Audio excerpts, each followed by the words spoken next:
Olá, esse trabalho é apresentado por Alexa Façanha, Daniele Souza, Flávio Aigner, Kelly Miranda e eu, Letícia Vaz. Nosso trabalho é de histologia pela professora Fabiana Simões. Vamos falar sobre ovogênese. É a partir da fecundação que saberemos o sexo do bebê. Caso o espermatozoide traga consigo o gene XY, desenvolverá um menino. Caso seja XX, será uma menina. A partir da sétima ou oitava semana que somos capazes de distinguir as gônadas femininas e masculinas. Uma recém-nascida possui em média 1 milhão de folículos ovarianos. Na puberdade, o número de folículos ovarianos cai para cerca de 400 mil e a partir da puberdade os folículos passam a ser liberados por estímulos hormonais. Cerca de 9 a 12 folículos são liberados por ciclo. Olá, eu vou falar sobre o folículo primordial. Há uma imensa quantidade de folículos na periferia dos ovários. Esses folículos são chamados de folículos primordiais, que são estruturas pequenas e são formados por gametas femininos. O movimento folicular, ele aparece nos ovários, no desenvolvimento fetal. Ele guarda o ovócito lá na meiose 1, sob influência de hormônios que promovem células foliculares, que são células arredondadas e cúbicas e apresentam um baixo metabolismo. Essas células vão se desenvolver devido a uma divisão mitótica. Elas se multiplicam para proteger o núcleo que tem um material genético.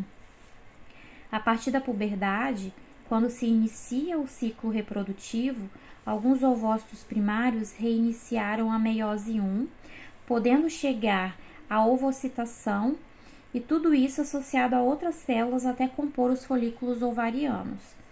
A cada ciclo reprodutivo, um determinado número de folículos primordiais são estimulados a crescer e acontece uma variação da morfologia desse folículo primordial. Olá, boa noite. Me chamo Alexia, sou do segundo período. Vim falar um pouco para vocês sobre a ovogênese, mais especificamente sobre folículo primário. O ovócito é denominado de folículo primário unilaminar, pois é constituído por uma lâmina comum cúbica. Nesta fase são divididos dois ovócitos. Este folículo começa a surgir após a puberdade, por ação dos hormônios, logo que se inicia o ciclo sexual. O folículo primário ocorre quando a célula germinativa está envolta por uma camada mais numerosa de células foliculares cúbicas de núcleo arredondado. Então, a próxima fase do ovócito é denominada de folículo primário multilaminar.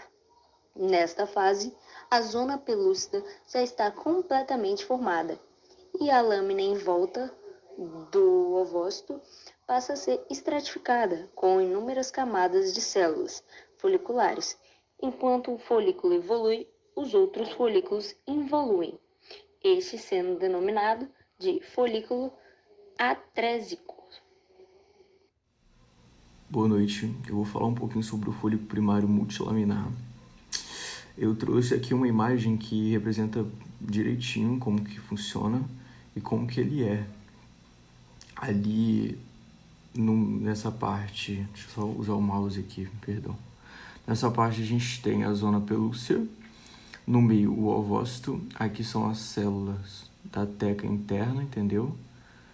E aqui, nesse centro, a gente tem as nossas células foliculares, que estão todas juntas. Quando as células foliculares proliferam e se estratificam, eles formam-se várias camadas de células ao redor do ovócito, que se comunicam por junções comunicantes. No caso, quando isso ocorre, a gente consegue denominar como folículo primário multilaminar ou folículo pré-antral. Neste caso, essas camadas de células foliculares recebem o nome de células granulosas, onde a lâmina basal se mantém entre a camada mais externa de células foliculares e o estroma de tecido conjuntivo. A atividade proliferativa das células granulosas é induzida pela ativina, que é uma molécula de sinalização produzida pelo ovócito primário, que é produzido por ele. Produzido pelo ovócito primário. Além disso, uma espessa camada amorfa chamada zona pelúcea, que é essazinha aqui. Boa noite, eu vou falar um pouquinho sobre folículo maduro de Graafi. O folículo é uma estrutura com capacidade para liberar um óvulo, assim como a liberação do gameta feminino, caso ocorra o encontro com o espermatozoide. O óvulo pode ser fertilizado, isso é o primeiro passo para a gestação. A camada teca, ela vai ser dividida em teca externa, como temos aqui, teca externa e teca interna. A teca externa, ela é fibrosa e a teca interna, ela tem células secretoras de esteroides. No final desse estágio, o desenvolvimento do folículo resultante contará com um grande antro repleto de líquido ou fluido folicular, contendo ovócito primário, que ele é deslocado para a periferia do mesmo. As várias camadas das células granulosas, agora elas se dividem em duas populações. As células granulosas murais, que revestem internamente o antro folicular e têm função de secretar estradiol e outras substâncias. E as camadas do cúmulos óporos envolvem diretamente o ovócito e têm função de secretar substâncias importantes para o ovócito. As células de cúmulos recebem o nome de corona radiata e as demais células de cúmulos também apresentam junções comunicantes entre si, incluindo aquelas do corona radiata.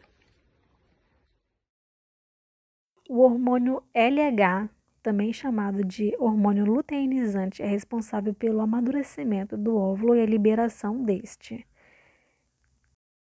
O corpo lúteo, por sua vez, é resultado do espaço que um dia acoplou o ovócito, e ele vai se degenerando. Se forma em corpo lúteo e depois de corpo albicans, até que em certo momento ele fica completamente degenerado. Aqui temos um desenho do ovário e os ciclos que a gente citou sobre o ovócito e a regeneração do corpo lúteo.